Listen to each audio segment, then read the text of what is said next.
тәңірім бердің бе, бермедің бе, шырылдаған үніңнен айналайын, шыныменен өмірге келгенің бе дейді. Бала туралы ғой. Қызым болсаң қырымда құралайсың, ұлың болсаң ұлы бір мұрадайсың, естейсің бе есі жоқ ей дүние, менен неге сүйінші сұрамайсың деп.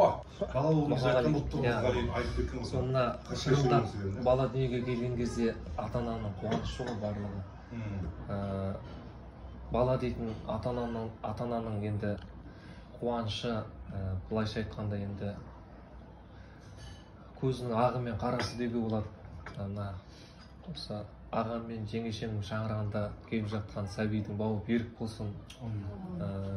Керемет күнде дүниеге келіп жатыр. Міне осы қуанышқа барлығымыз жиналып келіп жатырмыз.